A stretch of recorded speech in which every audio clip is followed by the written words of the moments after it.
The ogre in the Shrek universe is considered by everyone to be a violent and terrifying monster. As we can see through observing Shrek, the protagonist, these beliefs are completely false.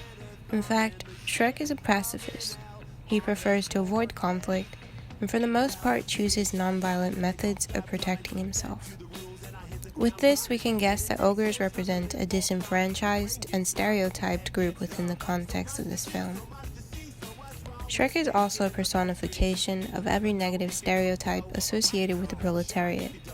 He is unhygienic, ill-mannered, and lives in literal filth. These are common and terrible stereotypes of poor working-class people. Shrek has all of these traits exaggerated to the extreme. Thus, we can assume that Shrek is a personification of the proletariat. In addition to this, he is an ogre, so he is on the very bottom of the rung in this society. Shrek and the other characters in this society live under a fascist regime. This is evident in several ways. The fairy tale creatures have seemingly no rights. They are rounded up and sent to live on Shrek's swamp without notice. The fact that they were sent to stay here shows that Shrek also appears to have little rights over his own dwelling. We also see Lord Farquaad torturing the gingerbread man and even breaking off his legs in order to get information on where the other fairy tale creatures were. Farquaad says that fairy tale creatures are trash and poisoning his perfect world.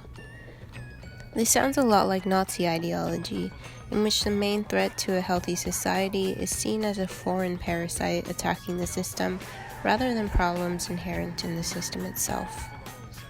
It is evident that there is no class consciousness or solidarity amongst the working class in the Shrek universe. Shrek, who is proletariat personified, is a loner, and this is one of his major personality traits.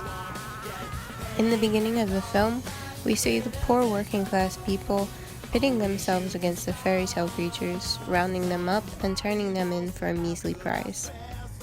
Donkey represents the revolutionary, as he makes several attempts throughout the film to collaborate with Shrek and fight back against the ruling class. He is also one of the only characters in the film to not initially judge Shrek for being an ogre.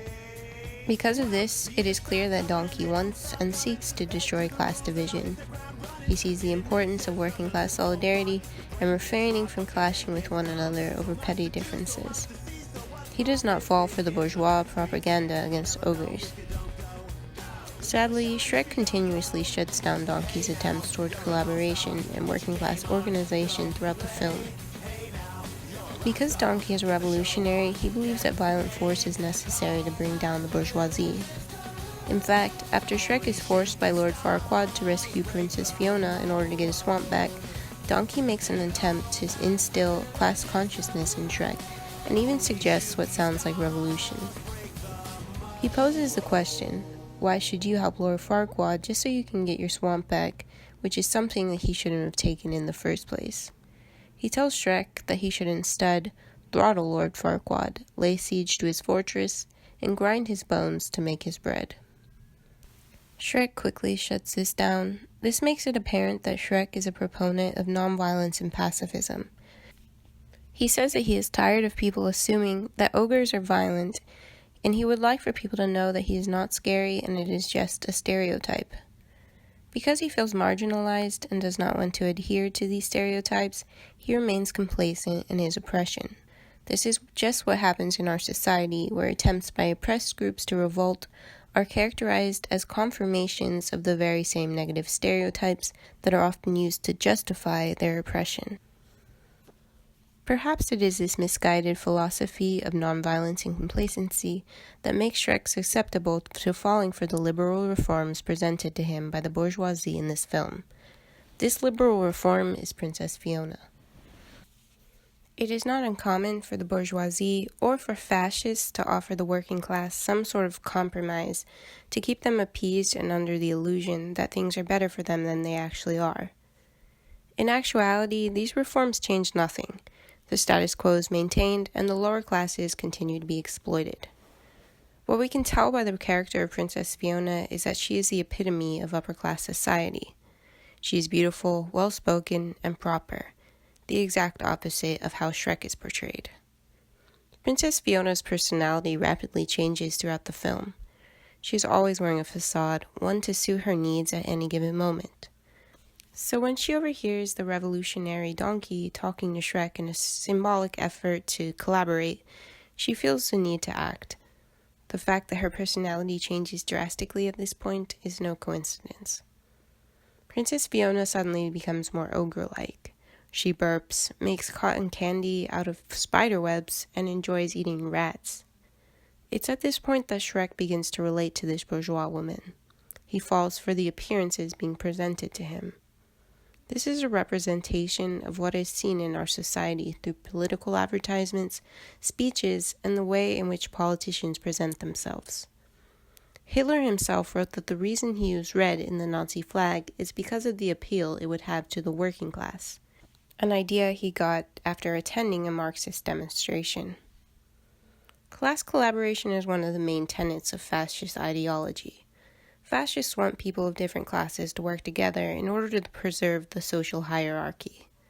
This gives the illusion of a mutually beneficial relationship between the oppressed and the oppressor. And this is why it is necessary for Fiona to appear relatable to Shrek. We can see now at this point in the movie, Donkey the Revolutionary is being left behind and forgotten about by Shrek. The stopping of the wedding between Lord Farquaad and Princess Fiona represents an attempt at revolution. However, due to the divisions amongst the working class and the lack of a clear goal, this ultimately fails. Donkey, after falling in love with the dragon, enlists her help in stopping the wedding. The dragon is also a revolutionary because she, like Donkey, believes that violence is necessary in defeating the bourgeoisie. So, she swallows Lord Farquaad. What prevents this revolution from being successful, however, is Shrek's aversion to violence and susceptibility to liberal reforms. In a pivotal scene, Princess Fiona transforms into an ogre, revealing her curse to Shrek for the first time. This is Fiona's ultimate facade, and Shrek falls for it completely. This represents the proletariat falling for the illusion of happiness created by the bourgeoisie, and this is what prevents the revolution from being successful. We can see at the end of the movie what this illusion of happiness appears to be through the perspective of the disillusioned working class. Everyone is cheerfully celebrating the marriage of Shrek to Fiona, even though she is part of the class that has tortured them, displaced them, and exploited their labor throughout the entire film. She was even agreeing to marry their fascist leader. Under the influence of ideology and the social organization of forgetting, the working class ends up celebrating the politicians that would sooner side with fascists than the working class.